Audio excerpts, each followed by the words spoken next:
kwa ajili ya kuitawala dunia katika namna ambayo itakuwa kinyume cha Mungu. Utawala ulio kinyume cha Mungu umejaa ubinafsi na ukandamizaji wa haki za watu. Hivyo, kupitia makundi hayo, anatarajia kusimika utawala wake ambao ndani yake Mungu hawatamtambua kabisa. Na badala yake shetani ndiye atakuwa Mungu. Makundi hayo yana chimbuko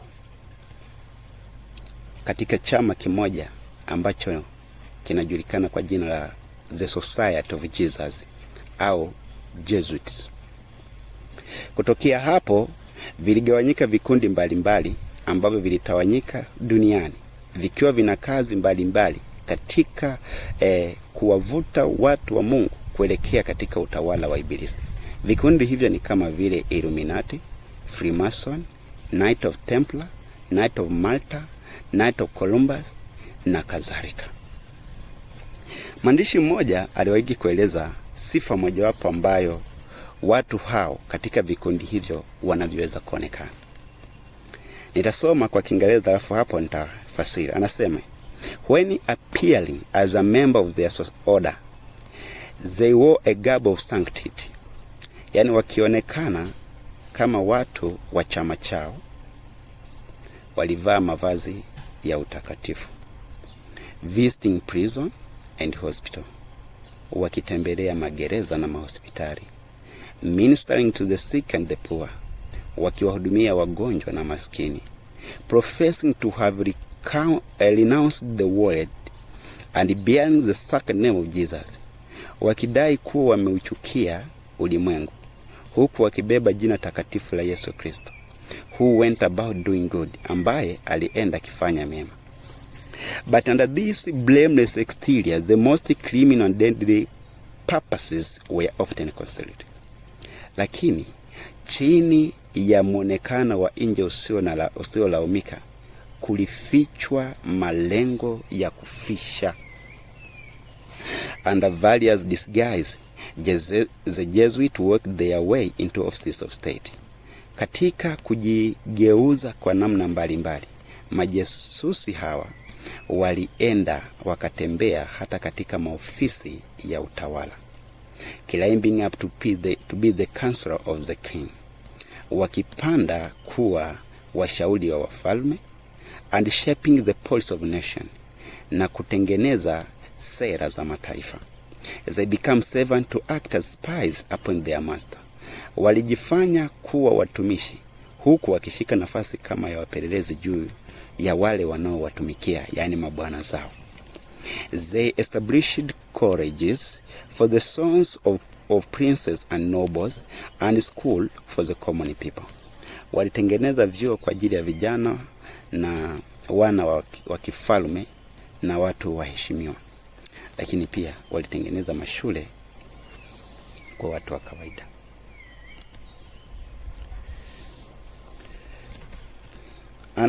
Kwa ufupi tupate kuelewa vizuri sifa mojawapo ya watu hao ni kwamba ni watu ambao wanapatikana mahali kokote.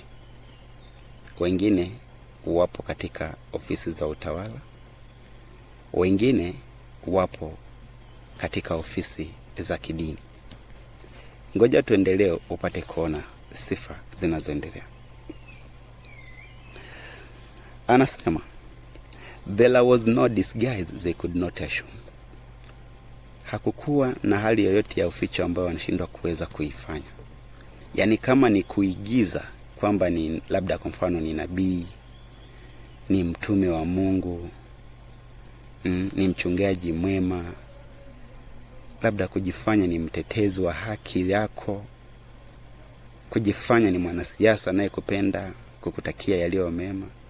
Anasema watu hao hawashindwi kujifanya hivyo. Anasema, in as many disguises as only a king of the gypsy can assume, dressed as painter. Anasema katika namna ya kujifanya huko, wangeweza kuvaa kama wachoraji, waandishi na wakuu wa shule.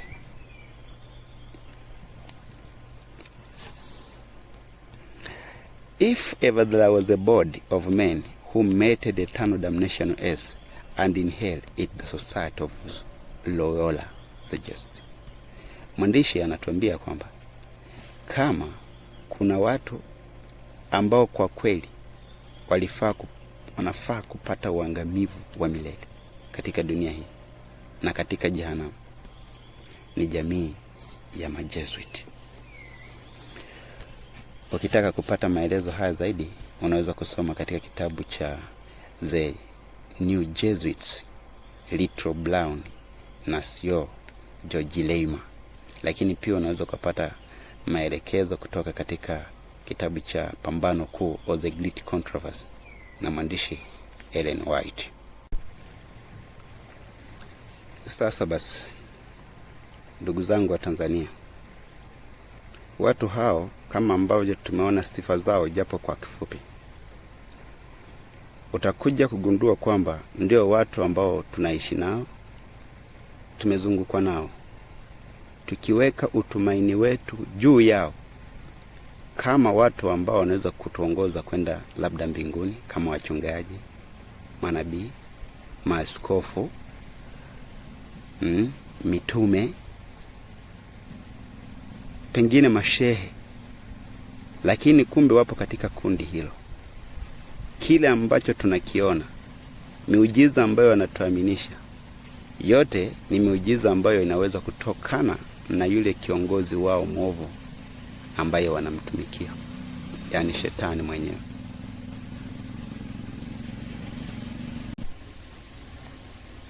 Watu hao wanatupiga propaganda tuamini kwamba wana mapenzi makubwa nasi kama waumini wao, lakini pia kama Watanzania wenzao. Kwa hivyo anapokuja kama mwanasiasa, anaweza kudai anakutafutia haki katika nchi yako, ile ambayo yeye atakwambia hauipati. Lakini kwa kweli sio kwamba ana haki hiyo anakokutafutia. Labda ili tupate kuelewa picha halisi ya watu hawa, ngoja nikusomee pia kiapo chao wanachokula katika jamii yao hiyo, upate kuelewa.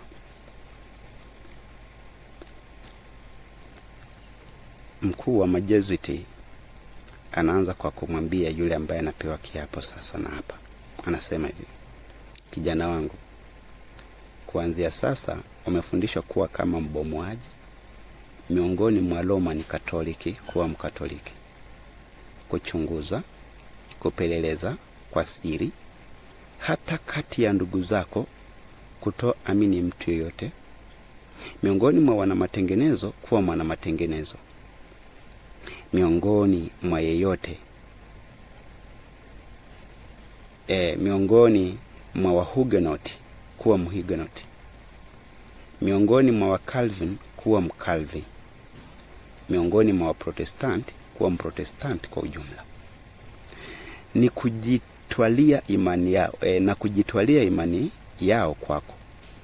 Hapa nifafanue kidogo kwamba huyo mtu anayekula kiapo, yeye anaambiwa anatakiwa kukubali mahali kokote atakapotakiwa kuwa.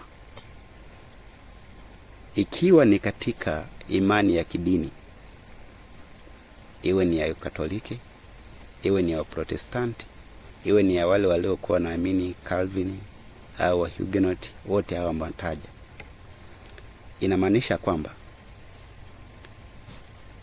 mtu huyo ambaye ni jasusi au Jesuit, kiapo chake amekiapa kuwa kama wewe mahali hapa ulipo. Kwa kama wewe ni Mkatoliki, inawezekana huyo padri wako, huyo askofu wako unayemwamini na kumpenda ni jasusi, maana ameambiwa, ameapa kuwa kama wewe. Tutakuja kuelewa kusudi lao vizuri zaidi huko kadri tunavyoendelea. Anaendelea, anasema hivi: anatakiwa kujitwalia imani yao iwe kama ya kwake. Anasema anatakiwa kutafuta nafasi hata kuhubiri katika mimbari zao Maana yake ni kwamba katika mimbali zetu sisi, katika makanisa yetu, nasema kukana hadharani kwa ukali wa hisia zako zote dini yetu takatifu na Papa. Hawa majesuiti wana dini yao, lakini pia wanamtumikia Papa. Kwa hivyo wanaambiwa hivi, viapo vyao wanavyotakiwa kula ni pamoja na kumkana hata huyo Papa wao na kujifanya kana kwamba wao hawaishiki hiyo dini yao.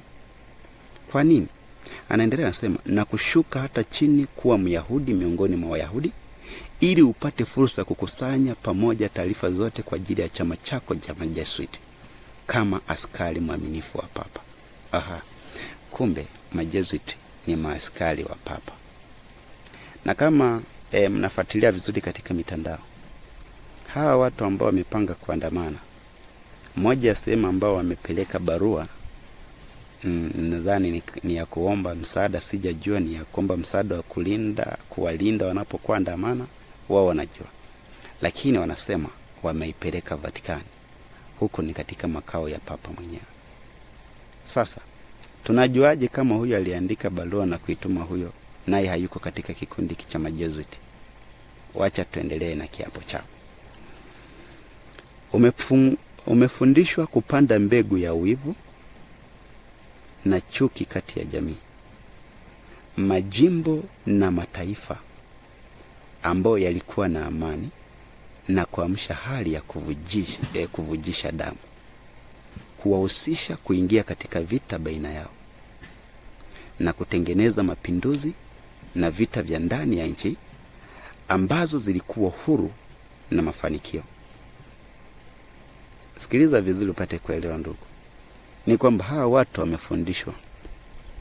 Mpaka hapo utakuja kugundua kwamba kuna chuki imeshaitengenezwa pia hata wewe, pengine na hata mimi.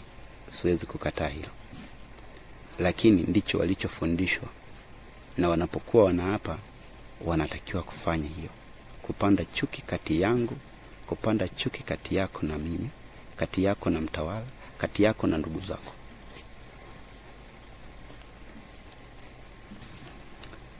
Lakini haitoshi. Kusudi la hayo yote ni nini? Ni kwamba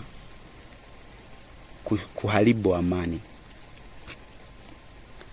kuamsha hali ya kuvujisha damu, kutengeneza vita baina yao.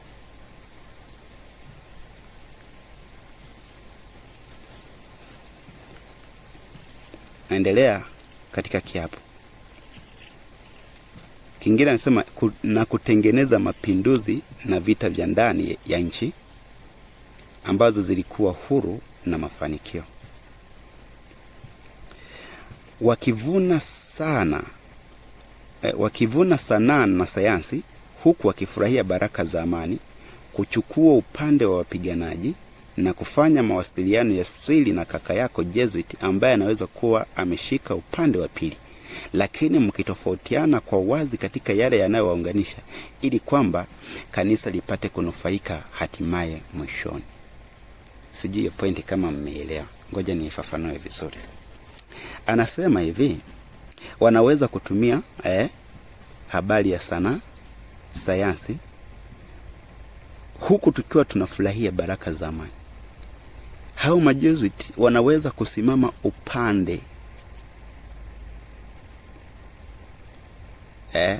wa wapiganaji.